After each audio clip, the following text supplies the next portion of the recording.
Tive um problema técnico aqui, infelizmente. A gente tem tido com uma certa frequência esse problema, mas entrou uma ligação, aí o celular desligou. Enfim, peço desculpa a todos. Vamos voltar. Eu estava dizendo que o princípio da congruência entre o pedido e a sentença é um princípio norteador do Código de Processo Civil. A petição inicial estabelece os limites de atuação do juiz e que o juiz ele presta tutela jurisdicional inadequada toda vez que ele julga além do que foi pedido, quando ele julga de maneira diversa do que foi pedido e quando ele não enfrenta todos os pedidos que foram feitos. Dentro dessa dinâmica, eu gostaria de sinalizar aos senhores a leitura do artigo 492, e o artigo 492 ele traz os conceitos de sentença. Guardem, ultra petita, ou seja, aquela sentença que julga além do que foi pedido, a sentença extra petita, que é a sentença que julga de maneira diversa do que foi pedido,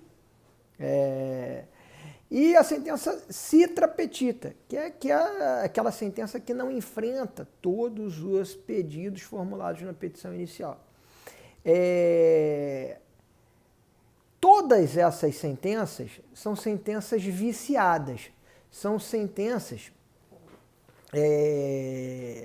que padecem de vício. Na sentença ultra petita, que é aquela sentença que julga além do pedido, entende-se que essa sentença ela é nula apenas nos limites que transbordem o pedido. Então, o que vai além do pedido tem que ser necessariamente desconsiderado e não contamina a sentença como um todo. Então, é uma nulidade que afeta apenas a parcela de julgamento que vai além do que foi pedido. Já no que tange as sentenças extra petita e citra petita, você tem uma nulidade nessa sentença. Essas sentenças necessariamente precisam ser anuladas, precisam ser declaradas nulas. O vício é de nulidade, sim, né? E porque a tutela jurisdicional ela precisa guardar simetria entre o pedido e a sentença, e quando ela não guarda simetria, e nessas duas modalidades de vício, extra petita e citra petita, você não consegue aproveitar absolutamente nada da sentença. No ultra petita você consegue aproveitar, e aí você expurga o que é além. No extra e no citra, numa sentença que julga de maneira diversa ao que foi pedido, não tem nada a ver com o que foi pedido. E no citra petita, que é o que julga menos do que foi pedido, que não enfrenta todos os pedidos, necessariamente o magistrado precisa ser instado a efetuar um novo pronunciamento jurisdicional, a entregar uma nova sentença, sob pena de violação do princípio da congruência. Tá? Então, toda vez que eu tenho uma entrega de tutela jurisdicional que transborda os limites do pedido, eu estou diante de uma sentença ultra petita. E essa sentença, ela precisa ser, ela é nula nos limites em que ela excede o que foi pedido. As duas demais modalidades de quebra do princípio da congruência, sentença extra petita e citra petita, são sentenças evidentemente eivadas de nulidade. E o magistrado, ele deverá ser instado a proferir outro pronunciamento para substituir essas sentenças viciadas, essas sentenças que não enfrentam o pedido da forma como ele foi elaborado, ou que não entregam respostas a todas as questões trazidas na petição inicial, extra petita e citra petita. Um ponto que eu queria chamar a atenção de vocês, está consagrado no parágrafo 3º do artigo 489 do Código de Processo Civil. O artigo 489, parágrafo 3º, dispõe o seguinte: a decisão judicial deve ser interpretada através da conjugação de todos os seus elementos, em conformidade com o princípio da boa-fé. É muito comum, senhores,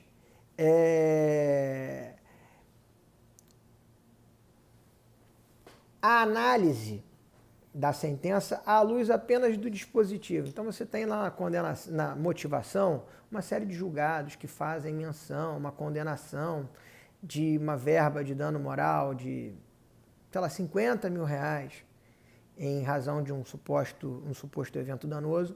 E aí no dispositivo consta 500 reais.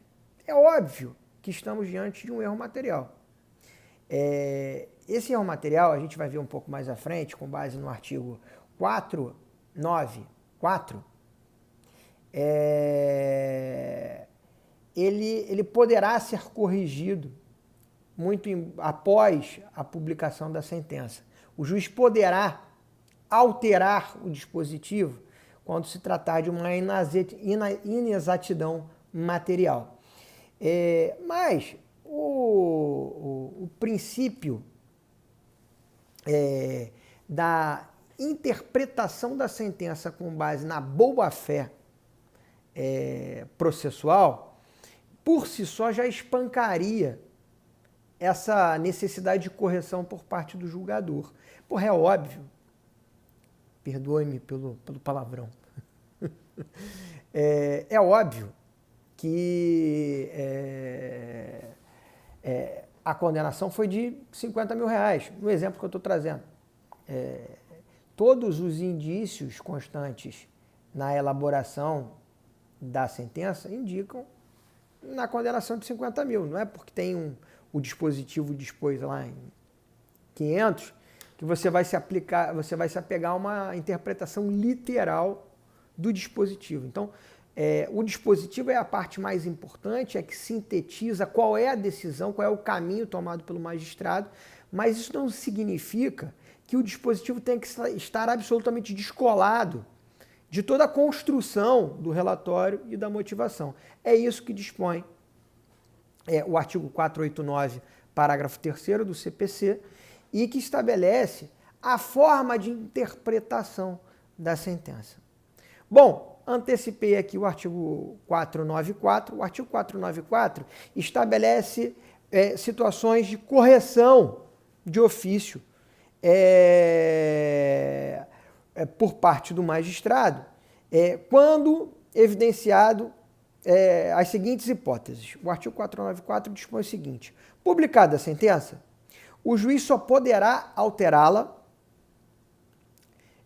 porque quando o juiz, quando há a publicação da sentença, entende-se que houve o exaurimento da atividade cognitiva do magistrado com relação àquela determinada matéria. Então, aquela matéria não poderia ser reaberta por parte do magistrado. Tá?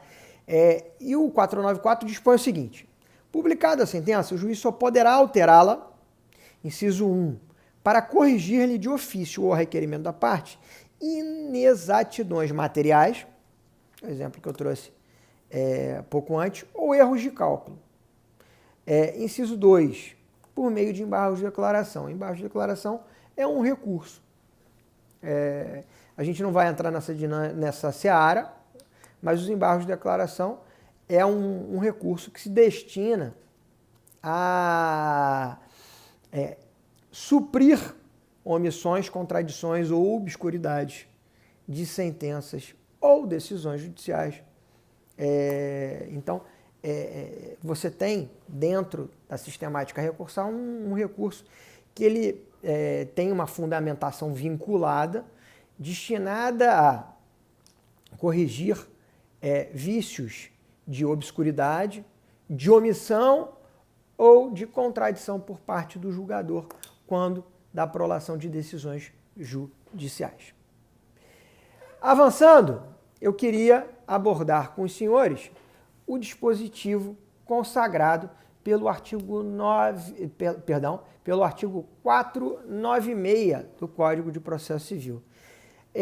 O dispositivo, o instituto trazido pelo artigo 496 do Código de Processo Civil é um instituto da remessa necessária ou do reexame necessário.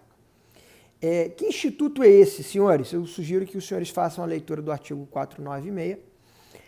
Toda vez que ocorrer uma sentença em desfavor da Fazenda Pública, ou seja, trata-se de uma prerrogativa da Fazenda Pública.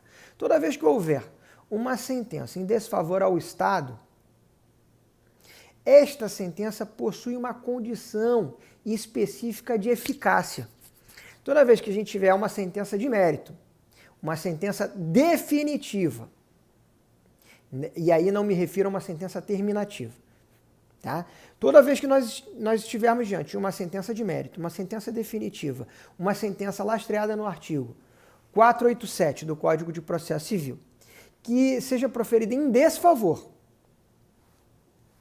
a Fazenda Pública precisa perder, nós estaremos diante de uma condição, da existência de uma condição específica de eficácia dessa sentença. Essa sentença ela só produzirá efeitos desde que submetida ao instituto da remessa necessária, do reexame necessário. Trata-se de uma prerrogativa da Fazenda Pública. Então, toda vez que for proferida uma sentença definitiva, sentença de mérito, em desfavor da Fazenda Pública, esta sentença, através do instituto da remessa necessária, deverá, para que haja uma condição de eficácia ou de exigibilidade dessa sentença, haverá necessariamente a remessa desta sentença ao órgão hierarquicamente superior, para que este órgão chancele ou não a sentença proferida em primeiro grau de jurisdição. Vamos lá. É importante, toda vez que a gente fala de remessa necessária, dizer que remessa necessária não é recurso. E aí não estou dando aula de recurso. Mas recurso, os senhores verão mais à frente, ele é regido pelo princípio da taxatividade. Só é recurso aquilo que estiver taxado como recurso pelo rol do artigo 994 do Código de Processo Civil. Então, a remessa necessária não é recurso. A remessa necessária é uma condição de eficácia da sentença de mérito em desfavor da Fazenda Pública. Um outro ponto que eu gostaria de abordar com os senhores. Leiam a súmula 423, o verbete de súmula 423 do Supremo Tribunal Federal. Esse verbete de súmula diz que não transita em julgado a sentença por haver omitido o recurso ex officio, que se considera interposto ex lege. O Supremo Tribunal Federal entendeu, quando da edição desse verbete de súmula, que a remessa necessária seria uma espécie de recurso ex officio. Recurso ex officio, os senhores verão que não existe por conta da taxatividade e por conta de um outro princípio recursal, que é o princípio da voluntariedade. Então, necessariamente, a Fazenda Pública pode interpor recurso contra uma sentença em seu desfavor, contra uma sentença de mérito em seu desfavor. Se ele não faz, essa sentença não produz efeitos até que haja uma chancela do órgão hierarquicamente superior à sentença proferida. Esse é o instituto da remessa necessária. E é nesse sentido que tem que ser interpretada a súmula 423 do STF. Uma outra súmula que eu gostaria de abordar com vocês ainda a respeito do instituto da remessa necessária é a súmula 45 do STJ. Esta súmula, ela é lastreada na proibição do reformatio impégios. Ou seja, a aplicação do reexame necessário, ela não pode gerar à Fazenda Pública o agravamento da sua situação de condenação. Se não houver um recurso da outra parte que seria hábil a ensejar uma reforma em desfavor da Fazenda Pública quando da prolação de uma sentença a seu desfavor, o reexame necessário por si só, a remessa necessária por si só, não possibilita o agravamento da situação da Fazenda Pública. Vimos que o Instituto da Remessa Necessária é uma prerrogativa de proteção da Fazenda Pública. Então, em momento nenhum, por via da remessa necessária, a situação da Fazenda poderá se agravar. O artigo 496 dispõe algumas exceções à remessa necessária. Ele estabelece que existem alguns valores, e aí eu sugiro a leitura do artigo 496 para que vocês vejam quais são os valores que estão, que ensejam a aplicação, valores de condenação da Fazenda Pública, que ensejam para que haja eficácia desta condenação, quais valores esses ensejariam essa chancela em segundo grau de jurisdição por parte do Instituto da Remessa Necessária. E existem outras duas hipóteses específicas no que tange a ação popular. Sugiro a vocês a leitura do artigo 19 da Lei da Ação Popular, que é a Lei 4.717 de 65, que é a sentença contrária ao cidadão. Na realidade, a ação popular se destina a proteger a sociedade por intermédio de uma ação individual de um cidadão. Então, existe uma exceção ao princípio, ao Instituto da Remessa Necessária lastreada no julgamento da ação popular, e existe um outro dispositivo específico que é lastreado no artigo 14 da Lei 12.016 de 2009, que é a Lei do Mandado de Segurança, e também é lastreada na súmula 333 do STJ, que dispõe sobre um regramento específico do reexame da remessa necessária quando do julgamento do mandado de segurança.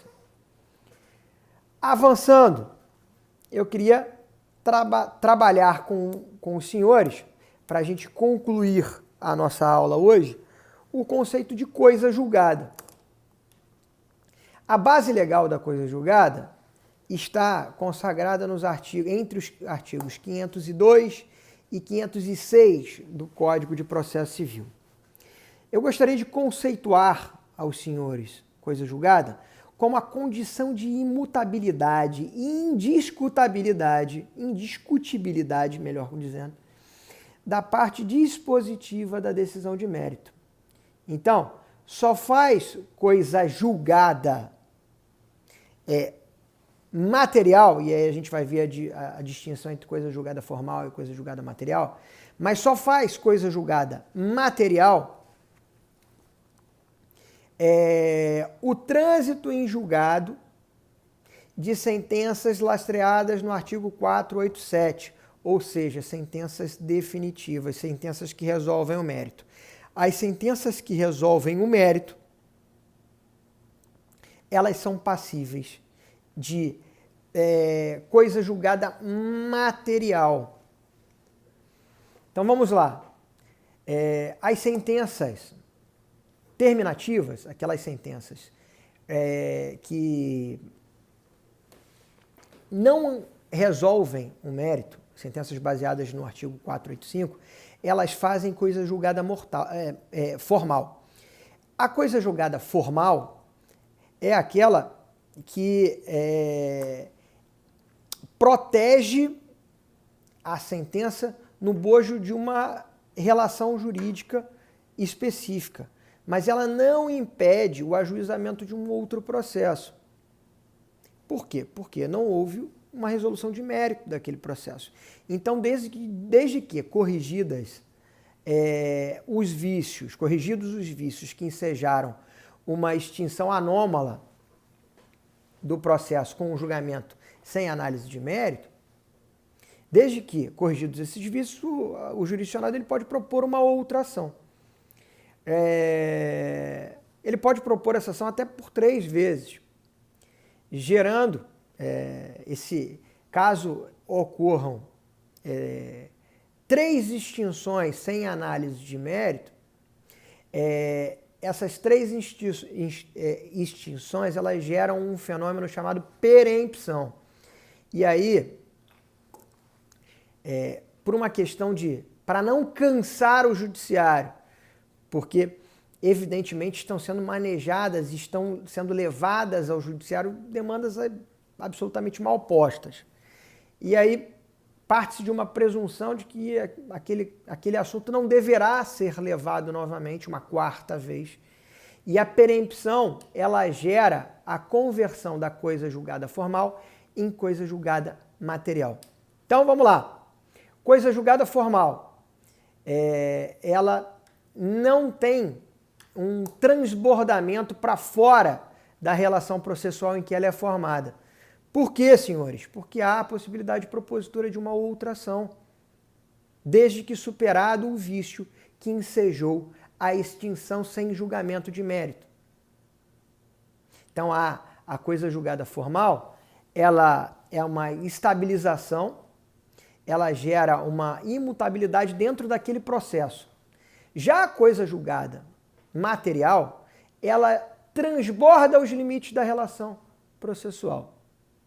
E ela faz com que aquela questão adquira um status de imutabilidade, de indiscutibilidade, fora dos autos, extra-autos. Aquela questão ela passa a não poder mais ser discutida e tem um lastro constitucional nos valores da segurança jurídica e da pacificação social. Limites objetivos da coisa julgada.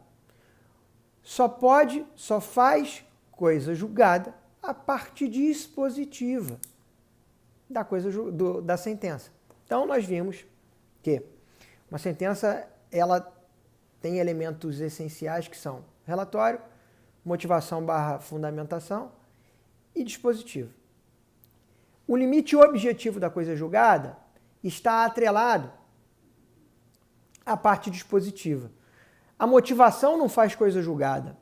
A motivação ela não se torna indiscutível ou imutável.